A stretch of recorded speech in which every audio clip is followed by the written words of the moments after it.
selamat Pak Ustadz dan Kak Indri atas kelahiran baby kembarnya nih. Alhamdulillah.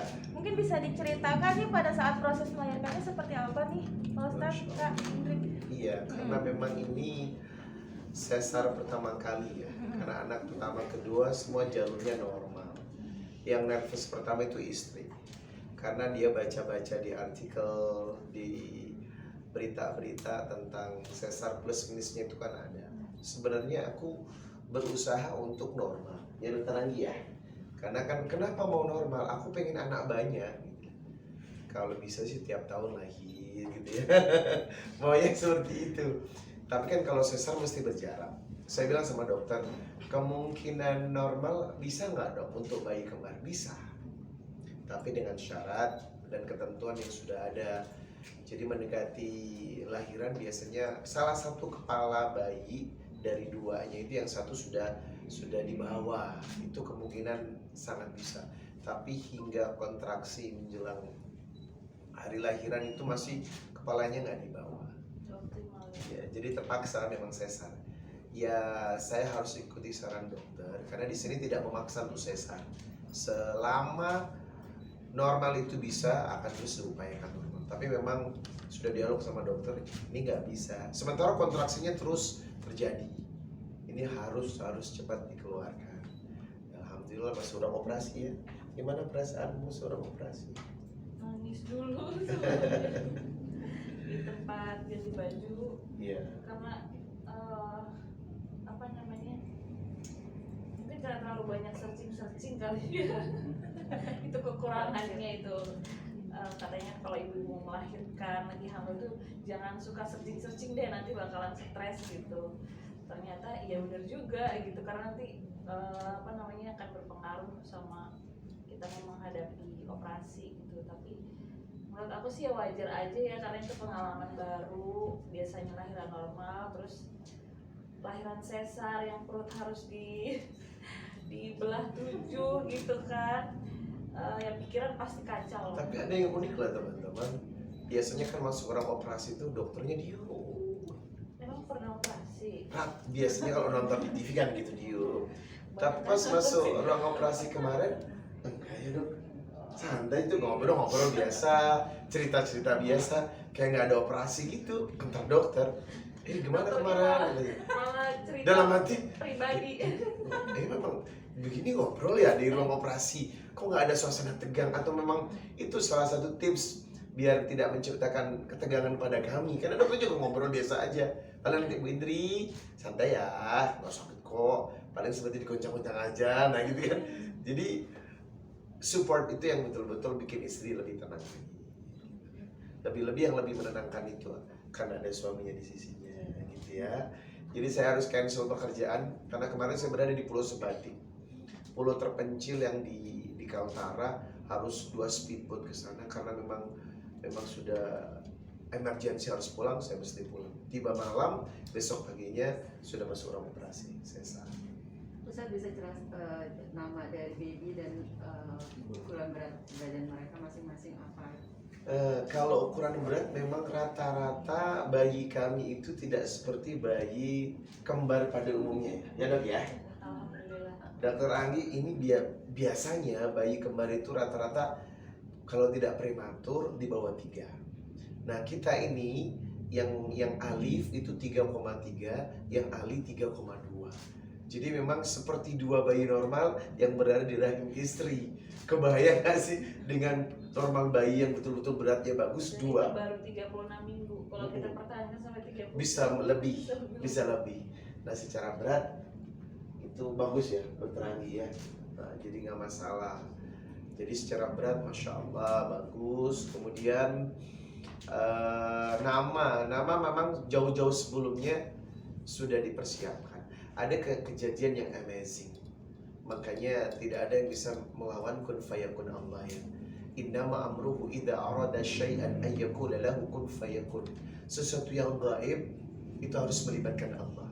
Setiap keputusan di mana Allah berperan di dalamnya itu harus melibatkan Allah. Jadi kita ada 8 embrio teman-teman. Tumben ya dok, biasanya sedikit ya. kalau mau proses bayi tabung kita ada 8 embrio. 4 embrio itu PGTA karena kami ingin anak cowok betul-betul dipisah. Namun ada 3 cowok mozaik tinggi, jadi nggak bagus untuk ditanamkan, resikonya akan keguguran. Sedih sih.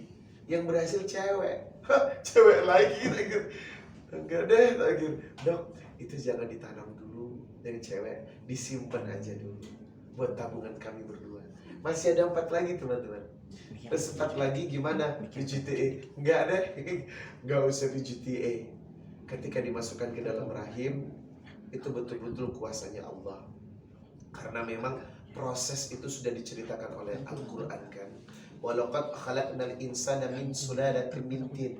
Kalian tercipta dari sari pati tanah. Thumma ja'alnahu nutfatan fi qararin makin. Dari tanah diproses menjadi nutfah, sperma yang disimpan di rahim yang kokoh.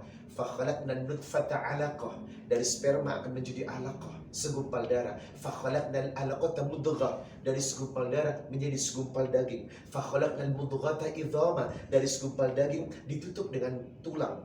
Fakasawnal idhama lahma. Dari tulang ditutup lagi dengan daging. Oh Masya Allah. Berarti saya yakin untuk masuk ke perut harus betul-betul melibatkan Allah 100%. Makanya ketika ditawarin PGTA, mau lihat cewek atau cowok, enggak ada. Masukin aja yang dokter lagi ya, nggak apa-apa, masukin aja dok. Kalau cewek dan cowok nanti diberi kita terima, tapi tetap berharap cowok. Nah sudah dimasukin, udah kita tinggal berdoa dong teman-teman, karena kita tidak pakai teknologi lagi untuk melihat cewek atau cowok. Saya pasrah betul kepada Allah, tapi saya berharap ya Allah cowok, ya Allah cowok dong ya Allah. Nanti istri bilang kalau cewek lagi, ya nggak apa-apa. Kan masih ada berikutnya. Kalau cewek lagi nggak apa-apa. Ya sudah kita berdoa aja sampai nanti. Yang penting sehat. Tapi secara mitos memang istri sudah tingkahnya mulai aneh. Baju-baju saya dipakai mulai dari celana, jaket, kaos. Ini mitos nggak sih katanya? Kayaknya cowok deh. Oh iya kali ya. Karena kita berharapnya melalui doa aja. Kayaknya cewek cowok deh. Ya sudahlah. Tapi kalau aku yakin cowok-cowok. Kata istri, alah kamu salah mulu. Ya sudah, kali ini Allah tidak akan bikin saya salah. Menang. Terus ya sudah. Akhirnya USG lagi. Yang terdeteksi satu cowok. Alhamdulillah cowok. Nah, tapi masih betul-betul perkiraan. Kayaknya ini cewek cowok deh. Enggak, cowok. Nah, sudah. Keputusan semakin lama, alhamdulillah positif. Cowok-cowok. Wah, menang dong saya. Masya Allah. Tidak melalui PGTA, tapi betul-betul Allah kasih kuasa. Artinya apa teman-teman? Alladzina yu'minuna bil ghaib. Kekuasaan Tuhan Allah itu betul-betul harus menjadi pusat perhatian kita sebagai hamba yang dhaif. Secanggih-canggih apapun ciptaan manusia, tetap Allah yang Maha tahu. Nah di situ saya belajar. Nah yang kedua, kemarin operasinya agak kebang kebis juga karena kami tidak melakukan veto ya. Oh iya, screening veto ya. Screening veto. Jadi screening veto itu harusnya wajib dilakukan untuk melihat kelengkapan organ, apakah ada yang cacat atau tidak. Si dokter Anggi bilang, ayo dong sekali aja. Lagi-lagi saya, nggak usah lagi. Udah takut kayak PGTA. Nggak usah deh, udahlah biar, nggak usah scanning organ, biarin aja. Saya yakin kepada Allah, apapun yang diberi, insya Allah kita akan terima. Dokter Anggi bilang gini, ayo dong sekali aja. Karena ruang operasi pun kembang kempis teman-teman. Karena kan ini bayi tabung ya. Jadi bukan hasil dari alami kan, betul bayi tabung. Jadi prosesnya pun harus betul-betul detail, termasuk yang scanning organ itu. Jadi ingin melihat betul-betul kelengkapan jarinya, jantungnya, parunya, semua. Saya nggak mau. Dokter sudah bekerja keras. Teknologi manusia yang sudah saya pakai, sudah saya nikmati. Sekarang biarkan saya menikmati bagaimana Allah memutuskan terakhirnya. Nah begitu pas operasi ya semua kembang kempis sih para dokter itu. Aduh ini gak pakai scanning untuk organ. Gimana ya? Bismillah. Alhamdulillah teman-teman, Masya Allah, lagi-lagi kun fayakunnya Allah bekerja. Tapi pas baru lahir aku nanya dong sama saya. Nanya sama Coba dong liatin, apanya dilihat? Lengkap nggak? Apanya? jari-jarinya. Jari-jari, oh iya. Gitu semua. Alhamdulillah saya lengkap. Jadi alhamdulillah teman-teman, di ruang operasi itu banyak suka duka yang kita terima karena memang ini proses bayi tabung yang luar biasa ya. Tetapi amazingnya lagi, seperti bukan bayi tabung, seperti betul-betul bayi normal yang memang ada dalam tubuh istri saya yang Masya Allah, pokoknya ada banyak kejutan-kejutan yang Allah berikan kepada kami. Ustadz, izin bertanya berkaitan tentang ini kan penantiannya setelah 8 tahun ingin mempunyai anak laki-laki. Iya, betul. Nah, setelah itu tingginya 47 dan 49 dari Ali Muhammad Arsyah dengan Ali Muhammad Arsyah. Betul. Nah, mungkin bisa diceritakan sebelum perannya juga kan ada juga sakit pinggang dari kakaknya, mungkin boleh diceritain sedikit. Iya, jadi memang dokter udah pernah bilang ya dok ya, kalau bayi kembar itu bisa lahir lebih awal ya, di minggu keberapa dok? 33 ya kebanyakan ya bisa karena ada di 33, 34, apalagi kalau ada komplikasi yang lebih awal kan bisa lebih awal ya. Iya, jadi itu yang jadi bahan pikiran juga buat aku gitu. Harus ada persiapan nih kalau misalnya di 36 minggu sakit pinggang atau gimana segala macam gitu kan. Tapi emang dari awal semenjak pendarahan itu emang aku udah ngurangin aktivitas banget. Cuma memang karena setelah ketahuan udah 3 kilo itu ya dok ya, USG terakhir 3 kilo itu aku udah deg-degan, aduh 3 kilo ya, nanti kalau dipertahankan sampai 37 minggu ini berapa lagi beratnya gitu kan. Dan itu kan aku kan kecil badannya, terus ngebawa bobot segede itu mampu nggak ya gitu. Ternyata memang pas mau mendekati 36 minggu itu keluhan udah mulai banyak tuh, sakit pinggang lah, terus nggak bisa tidur, sesak nafas segala macem.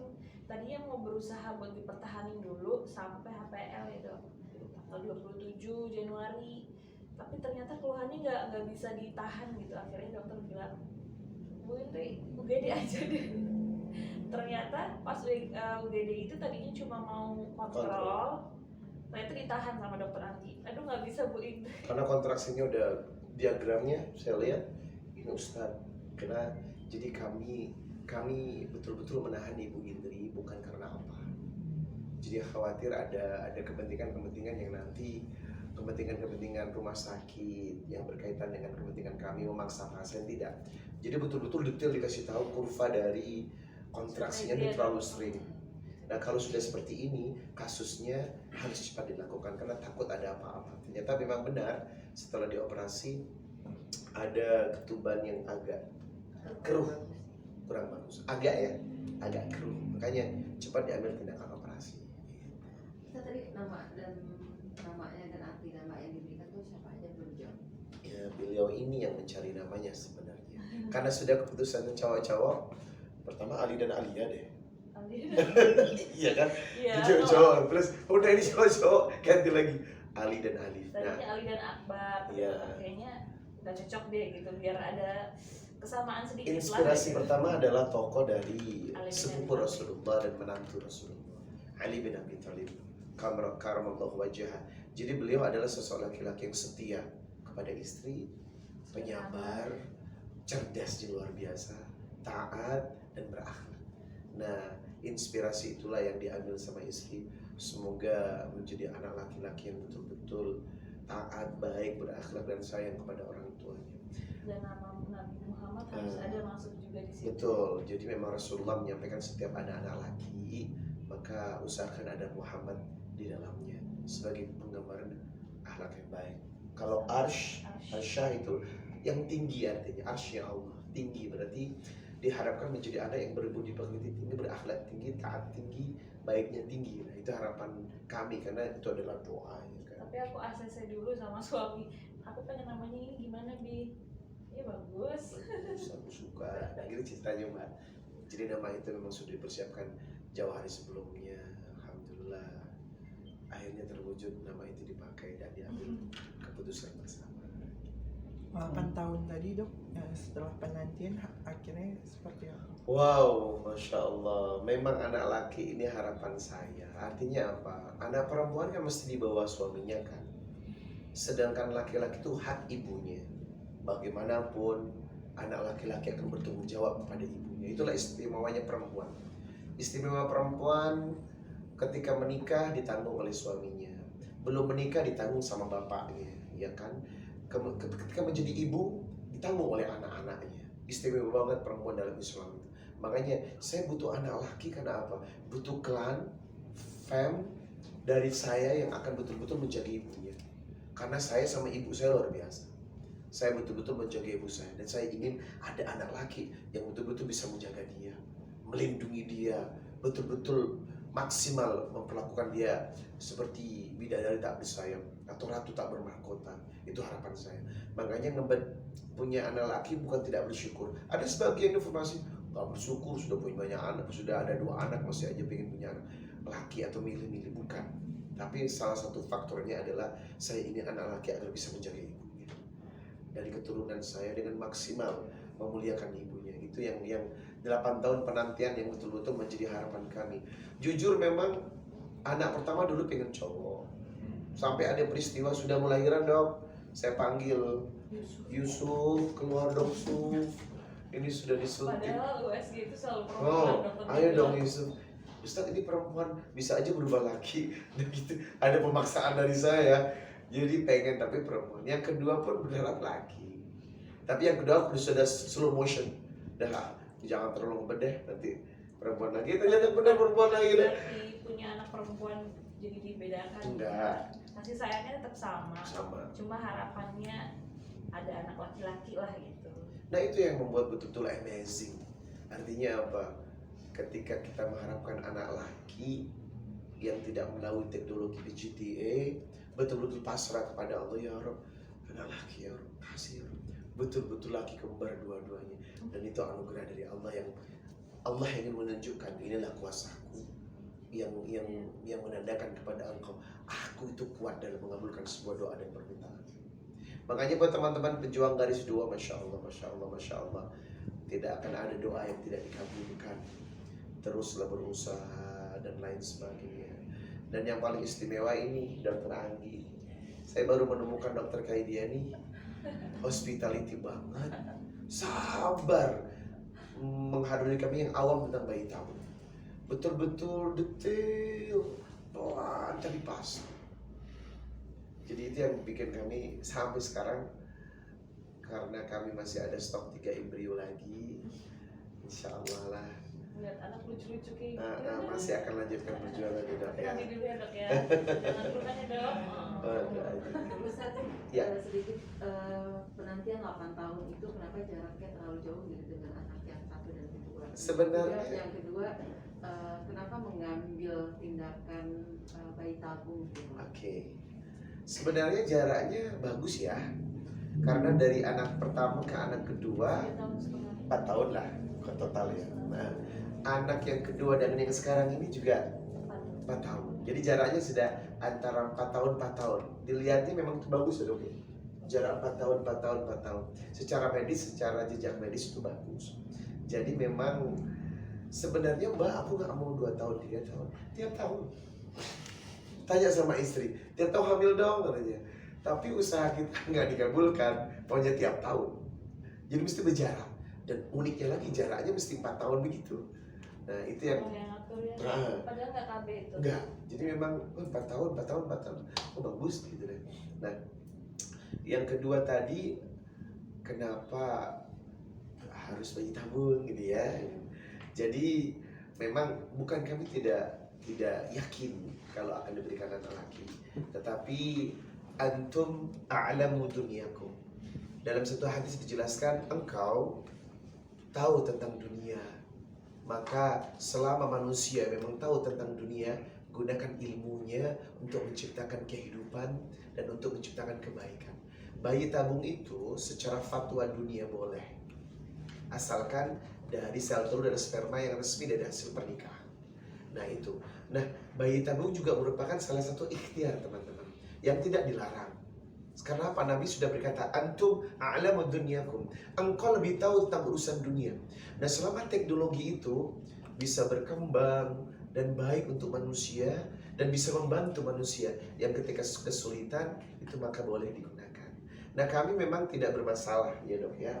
Secara keturunan istri tidak bermasalah, saya tidak bermasalah. Artinya normal, mau punya anak kapan saja iya. Cuman kami sedang berusaha. Usia saya dengan dia terpaut lampau jauh. 15 tahun kan. Jadi kalau kami tunda untuk nanti dikasih anak perempuan lagi, terus ada lakinya usia saya 50, kasihan banget ya tapi. Makanya saya berpikir, sudahlah kita ambil jalan bayi tabung dengan pertimbangan usia dan lain sebagainya. Memang segala sesuatunya Allah yang mengatur. Tapi tetap kita harus yakin kepada dua takdir. Takdir mu'allaq dan takdir mubram. Dalam Islam itu mu'allaq apa? Takdir yang hasilnya engkau yang menentukan. Dari kaya menjadi miskin itu bukan hak Tuhan. Innallaha la yughayyiru ma biqaumin hatta yughayyiru ma bi anfusihim. Kalau Anda tidak bekerja dan tidak mengubah nasib Anda sendiri, Anda akan tetap seperti ini. Itu mu'allaq. Pernikahan itu bukan takdir Tuhan kalau akhirnya Anda bercerai, tetapi diri Anda yang tidak bisa menjaga eksistensi, bagaimana merawat pernikahan. Tetapi kematian itu mubrom, hak Allah yang tidak boleh tercampuri oleh apapun. Nah, pertimbangan-pertimbangan dari segi agama, kemudian hadis kami masukkan, hingga kami berani mengambil keputusan untuk bayi tabung. Karena yang masa itulah pertimbangan dari semua sudut pandang kami sudah cocokkan dan tidak ada pertentangan. Bismillah, bayi tabung. Respon kakaknya gimana Pak Ustaz? Respon kakaknya melihat bayi kembarnya? Respon kakaknya saya suka banget karena memang jaraknya cukup ya dok untuk menjadi kakak ya. Artinya kalau terlalu dekat mungkin rewel. Jadi senang ngelihat adiknya dicium, kadang tapi terlalu agresif juga kalau cium, kadang jangan tuh bukan boneka kayak gitu ya. Jadi kakaknya menerima, responnya menerima, sayang banget. Artinya posisi dia ngerti kalau engkau kakak dia adik, ini adik aku loh, aku yang harus menyayangi lah. Jadi secara psikologis anak dua Nabila dan Zulaika sudah siap tuh menjadi kakak.